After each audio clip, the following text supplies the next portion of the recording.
کر دے میرے ماضی کے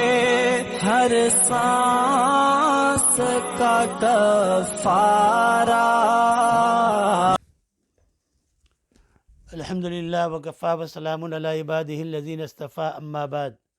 اعوذ باللہ من الشیطان الرجیم، بسم اللہ الرحمن الرحیم۔ یا ایہا الذین آمنوا کتب علیکم الصیام کما کتب علی الذین من قبلکم لعلکم تتقون۔ صدق اللہ العظیم۔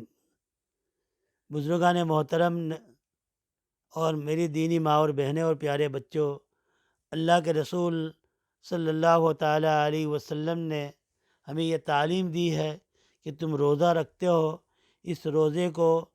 کوشش کرو کہ ایسا روزہ ہو کہ اللہ کی بارگاہ میں قبول ہو جائے۔ صرف کھانا چھوڑ دینا، پینا چھوڑ دینا اور نفسانی خواہشات کو چھوڑ دینا یہ نہیں، بلکہ ہر چیز کا روزہ ہے۔ اس بارے میں نبی کریم صلی اللہ تعالیٰ علیہ وسلم نے فرمایا کہ رب صائم لیس من صیامی الا الجوع ورب قائم لیس له من قیامی الا السہر۔ حضور کئی سارے کے بہت سے روزے دار، روزہ رکھنے والے ایسے ہیں کہ ان کو روزے کے رات اور ثواب میں بجز بھوکا رہنے کے کچھ بھی ملتا نہیں ہے، اور بہت سے ایسے جو رات کو جاگتے ہیں لیکن رات کو جاگنے میں ان کو مشقت تکلیف کے علاوہ کچھ بھی نہیں ملتا ہے۔ کہ اس کا مطلب یہ ہے، فرمایا کہ آدمی روزہ رکھے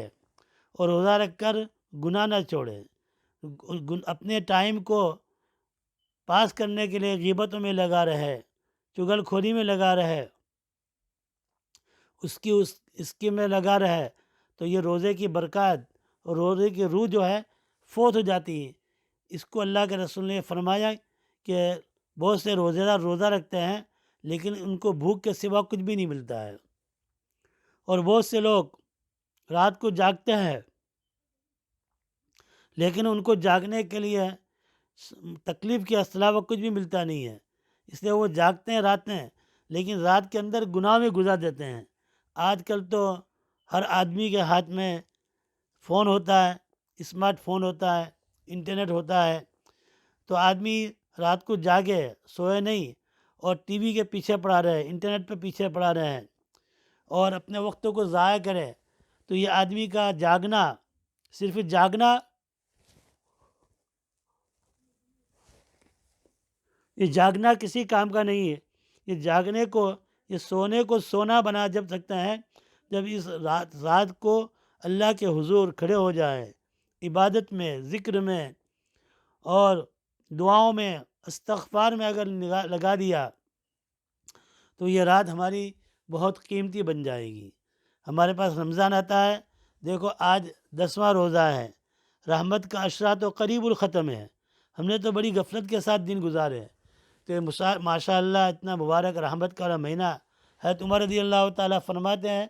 کہ رمضان کے اندر آدمی تھوڑی بہت کوشش کر لے اللہ کو راضی کرنے کے لیے تو اللہ تعالیٰ کی رحمتیں، برکتیں اتنی زیادہ برستی ہے کہ بہت جلد اللہ تعالیٰ تھوڑی سی فکر کر لے تو اللہ تعالیٰ راضی ہو جاتا ہے، اور کوئی دعا مانگے تو اس کی دعا قبول ہوتی ہے۔ تو پہلا عشرہ تو قریب الختم ہے، رحمت کا عشرہ، ابھی یہ مہینہ ذرا دیر میں ختم ہو جائے گا، ہم نے کچھ کیا نہیں ہے۔ اس لیے میرے بھائیوں اور دوستوں، اس مبارک مہینے کو ہم غنیمت سمجھے اور جتنا زیادہ ہو سکتا ہے زیادہ سے زیادہ اللہ تعالیٰ کے حضور زیادہ سے زیادہ نیکی کرنے کے لیے اور گناہوں سے بچنے کی ہم کوشش کریں۔ اللہ تعالیٰ مجھے بھی اور ہم سب کو اللہ تعالیٰ، ہم جیسا رمضان کے اندر ایک نیکی کا ثواب بڑھ جاتا ہے، ایک نفل ادا کرے اس کا ثواب فرض کے برابر ہے، اور ایک فرض ادا کرے تو اس کا ثواب 70 فرض کے برابر ہے۔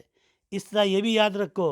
کہ رمضان کے اندر گناہ کرے تو گناہ کا وبال بھی زیادہ آتا ہے، اس نے اس کے بچنے کے لیے پوری کوشش کرے۔ اللہ تعالیٰ مجھے اور ہم سب کو،